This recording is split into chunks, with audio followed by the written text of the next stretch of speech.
So, I will get into rapid fire. Are you ready? Yeah. All is going to happen. I'm going to ask a question. You got to give an answer right away. Like you can't take very long.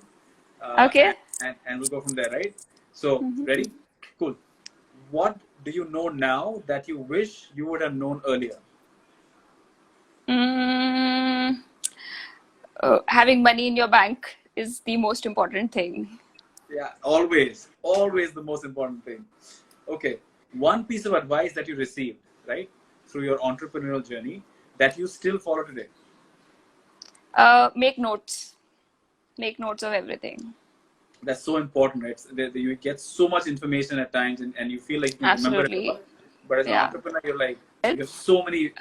I think like entrepreneurs forget there's so many TVs open in your brain, right? That you need to know that when you're watching one, just make notes. Such a critical skill. Biggest advice to founders about fundraising, because you're about to raise your third round. It's about to get the right investor. It's about to get the right investor, then the value or the amount of funds you are raising, anything else. It's about getting the right people. One piece of advice that sounded good was extremely bad. When you heard it, you're like, oh, this is great advice, huh? Extremely bad. Right? You said extremely bad. When you heard it, you thought it was amazing advice, but then when you applied it or with experience, you realized it was utter crap. You don't have to name the person. You don't have to name the person. So you don't have to name. Don't have to. Of course not. I would say most of the advices that I've got from, maybe I've spoken to only good people. So I think they have been useful. You don't have to be diplomatic. You can be truthful. There's definitely some bad advice. Okay. You can't trust everyone. You can't trust everyone. So, but I think that it's more about everybody is there in a situation, right? Most of the times you meet good people, maybe they're in a bad situation, right? So saying that you can't trust is, I think, somewhere wrong, what I feel. So what are you doing when you're not building Daalchini? I'm spending time with my little one, my daughter, and learning from her. Wow. We should invite her for a board meeting. By the way, all the time that I was there at Paytm, that she used to be every day coming to office. There was a daycare at Paytm. So all the time, and my office timings were till 9, and the daycare used to end at 7. So 7 to 9, she was all the time roaming around in the entire Paytm office. Oh, wow. So everybody knew it. Everybody knew that, okay, somebody is shouting, it must be Prerna's daughter. Where do you see Daalchini in the next 12 months? If in July 2021, right? If you're back on the show, right? And we're discussing last 12 months, where are you going to be? At least 10 times what we are today. So roughly about 3,000 machines. Wow. You can say so. And 5 years? What's the vision? I think at least 1 lakh machine. 1 lakh. At least 1 lakh touch points, I would say. At least 1 lakh touch points. So yeah, guys, there's going to be a lot of opportunities for installing Daalchini machines. So get in there quickly. Okay. If an investor can provide one value to you besides the money, right? Besides the money, what would it be? How do we give back, right? Give back to the society, right? So that's what has been a kind of a vision. But do you think investors will give you advice on giving back to society? Investors are greedy people.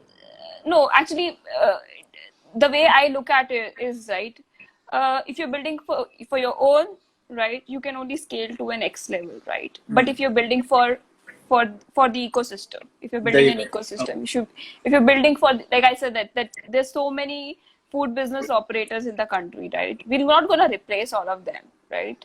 We're going to build along with them. One thing that you would like to change about the Delhi startup ecosystem, because you're part of it. I think there's a lot of this Delhi, Bangalore shit. Delhi, Bangalore, Mumbai. Come on. We should just chuck that conversation out. It's India. I thought the best startups come from Bombay. Oh, really? So I have myself stayed in Mumbai for 3 years, and NCR, like I've been for like 7 years, and about 6 months in Bangalore.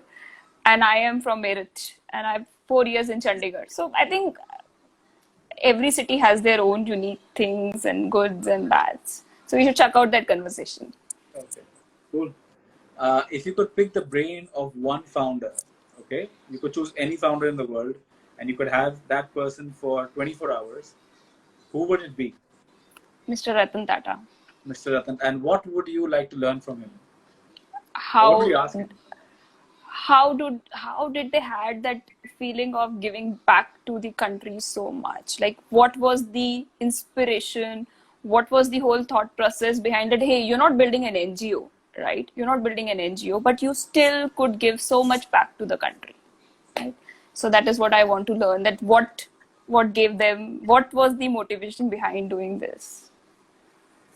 I was in a closed room with him about I would say roughly about 6 months ago, and I got to interact one on one, and it's so amazing. Even at his age, he's so sharp-witted, right? And he's so articulate. I mean, it's a great conversation. Amazing person. Last question, right? And this rapid fire has been the slowest rapid fire so far.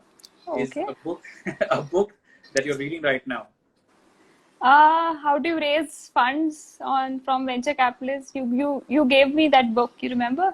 Oh yes. So yeah, I've been reading it again and again. Okay, every time I get a new learning. So first time I read about it, and that was pre-COVID, when I saw in the first chapter I saw a graph that okay, there is VC, then there is private equity. There's a kind of a sine curve, right? Yeah. And that was pre-COVID when I read it. And I could see it now that it totally applies to all of us the now. Entrepreneurial Bible to Venture Capital. It's something Yes. that we've given. Yeah, amazing book. Amazing book. I actually reached out to the author to thank him for writing this book. Yeah. Good. I think we've covered all the questions. There was one question, and we've got enough time just to answer the one question from the audience. Is that how did you choose your co-founder, Vidya? Right? Mm-hmm. And how did you meet him, and what was the whole conversation? We just have enough time to get that answer. Okay, so I have one most important word, which is a lot of you co-founder people who are looking for co-founders or have co-founders should look forward to, is trust. Like me and Vidya were part of the same team at Paytm, and Vidya was part of my team at Paytm. We were working on the same product, which is wallet, right? But the one most important character inside that I got to know about him was, I was so blindly trust him with everything. Like either he would say, yes, I'm doing it, and then he would get it done, right? Or he would say, hey, this is not right, I'm not doing it, right? Or I don't agree to this point of yours, right? So he will give all his justifications, right, in order to justify if something is right or wrong. But once we decide, okay, we are going this route, so then he will give all his mind, energy, everything to make that happen. So that was one thing which was so amazing about him, which made me look forward to him join Daalchini. In fact, I remember giving him advice to write a blog, right? And he took the longest time to write it. But then once he got the feedback on that, he was like, this is the most amazing thing. I'll write one every week. And he's pretty consistent at writing.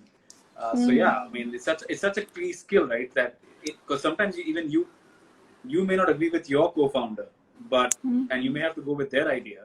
And it's so important to be able to support your co-founder, whether or not the idea was yours, and to support them in a way that as if it was your own idea, right? That's such a key skill, and I can definitely see that in Vidya. So Prerna, I think we've come to the end of our time. It's been an amazing conversation. We've discussed everything from, building one unicorn to now starting your second unicorn, and then obviously having your daughter who's definitely going to be a unicorn. And we've had a great time. Any last thoughts for entrepreneurs that are it was one point for you, like we have had multiple conversations in past, but this one's the most memorable one. I would definitely remember this one always. Yeah. Good. You're saying something. Any one piece of advice before we end the call? Yeah, it's difficult times, but I think just stay tuned to it, right? Don't lose the motivation. You're here for something big, then just look forward to that, and that should be your motivation to just hold on for some more time. It will pass. It will pass. And that's a great lesson to end this call, is that remember, no matter what times are, if they're great times or bad, this too shall pass, right? Yeah. And don't worry, just hang in there. The key over here is to survive. And when the tide turns and the wind is again behind your sail, you will reap the benefits. So thank you very much, everybody, for being on the call tonight. We had an amazing entrepreneur again in Prerna, Kalra, and we'll discuss everything from PTM all the way to a journey at Daalchini, and now building Daalchini into the next unicorn. Thank you very much. We'll see you again next week, Thursday, 9 p.m. Thank you so much, Prerna. Thank you. Okay, bye-bye. Good night. Bye.